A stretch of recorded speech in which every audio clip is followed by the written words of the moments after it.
श्री सीताराम। शिखा अवस्थी के चैनल में आप सभी का स्वागत है। मैं हूँ शिखा अवस्थी। आज का मेरा वीडियो होलिका दहन से संबंधित है। होलिका दहन का पर्व एक ऐसा पर्व है जिसमें आप अपनी सभी परेशानियों को भस्म कर सकते हैं। और होलिका की राख, होलिका की भस्म एक ऐसी भस्म है जो आपके घर में सुख, शांति, संपन्नता, अन्न धन के भंडारे भर सकती है।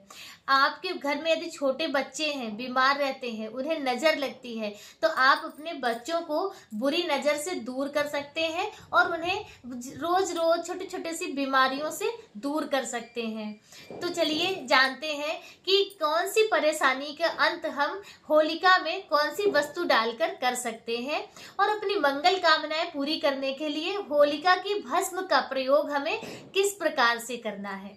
देखिए, हमारे शास्त्रों में सभी चीजें बहुत ही नियमबद्ध तरीके से होती हैं। अपने हिंदू सनातन धर्म में अपना जो नया वर्ष है वह चैत्र माह से प्रारंभ होता है और होलिका दहन फाल्गुन मास की पूर्णिमा तिथि पर किया जाता है। तो ऐसी मान्यता है कि फाल्गुन मास की पूर्णिमा तिथि पर होलिका दहन के साथ ही अपने बीते वर्ष की सभी परेशानियों को हम जलाकर भस्म कर देते हैं और फिर प्रतिपदा वाले दिन नया वर्ष, नई ऊर्जा, नई खुशियां और नई उमंग के साथ हम अपना नया वर्ष प्रारंभ करते हैं। और देखिए, इसके साथ ही होलिका दहन जब होता है तो होलिका में क्या होता है कि होलिका जलकर भस्म हो जाती है और भक्त प्रहलाद भगवान श्री हरि के कर कमलों में वैसे ही सकुशल हम सभी को प्राप्त होते हैं।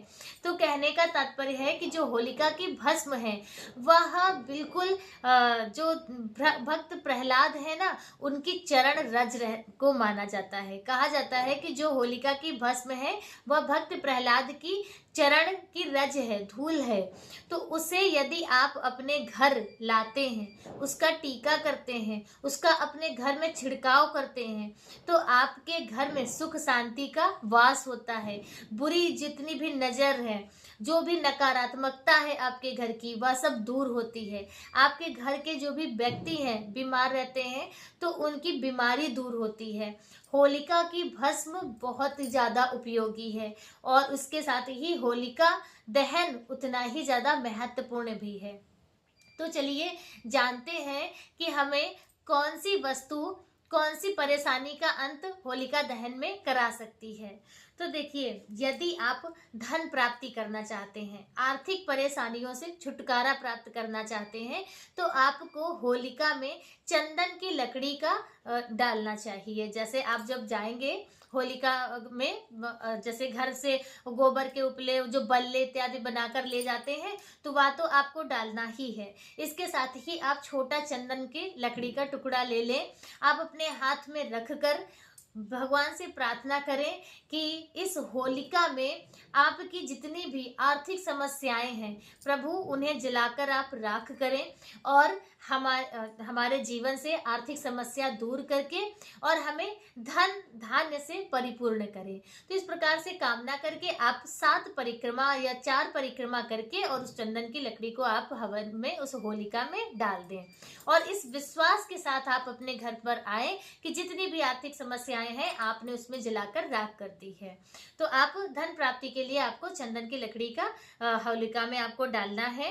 और रोग मुक्ति के लिए, यदि आपके घर में जैसे बीमारियां हैं, लोग छोटी छोटी बीमारियों से परेशान रहते हैं, तो उसके लिए आप इलायची, लौंग और कपूर, इन वस्तुओं को जैसे थोड़ा सा आप कपूर ले लें, थोड़ी लौंग ले लें, थोड़ी इलायची ले लें, हाथ में लेकर और अपने ऊपर से 7 बार उतार कर और उस होलिका में आप डाल दें। ठीक है।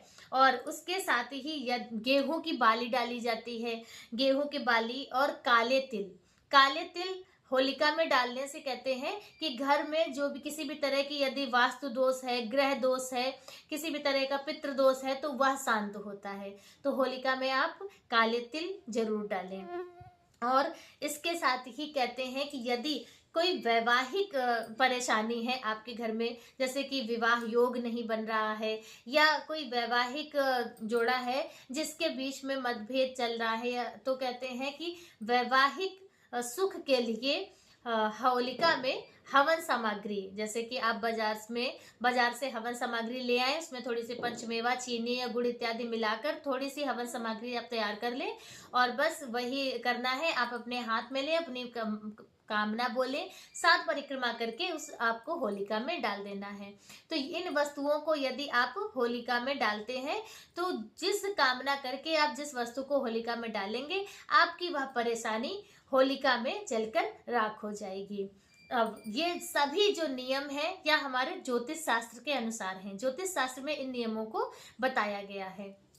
अब बात करें होलिका की भस्म की, तो जब आप होलिका में जाएंगे होलिका दहन के समय, तो या तो आप उसी दिन होलिका की भस्म है, राख है, आप अपने घर लेकर आए।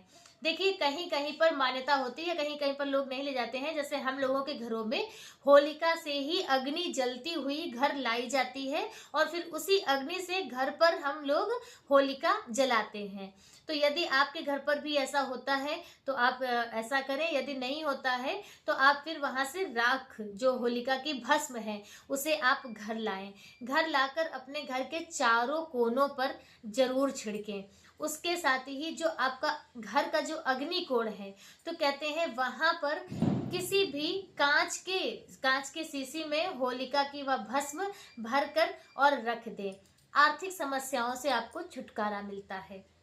और इसके साथ ही आपके घर में जो भी छोटे बच्चे हों तो उन्हें आप होलिका की भस्म एक कपड़े में या किसी भी जो आता है से ताबीज जैसा बन के आता है, तो उसमें आप होलिका की भस्म को भरकर और छोटे बच्चों को धागे में करके आप पहना दें। आपके बच्चों को नजर नहीं लगेगी और छोटी छोटी जो बीमारियां होती हैं, आदमी कभी बुखार हो गया उन्हें, कभी उनको जुकाम हो गया, इस तरह की जैसे कि सीजनल देखिए जो बीमारियां होती हैं वह तो थोड़ी बहुत बच्चों को होती ही हैं और वो जरूरी भी होती हैं। ठीक है, हमारे डॉक्टर्स भी कहते हैं कि जो सीजनल जैसे जुकाम इत्यादि है जो थोड़ा बहुत बच्चों को होना भी चाहिए, इससे उनकी इम्यूनिटी जो है वह बूस्ट होती है। तो उस तरह की बात नहीं कर सकते, लेकिन किसी भी तरह की बड़ी बीमारी आपके बच्चे को नहीं होगी और नजर आपके बच्चे को नहीं लगेगी यदि होलिका की भस्म उसके बंधी हुई है। और कहते हैं कि दिमाग भी तेज होता है। तो जो भी आपके घर में छोटे बच्चे हैं सभी को होलिका की भस्म थोड़ी थोड़ी जरूर पहनाएं। प्रयोग बहुत ही ज्यादा उपयोगी है और मैं स्वयं अपने बच्चों को पहनाती भी हूँ।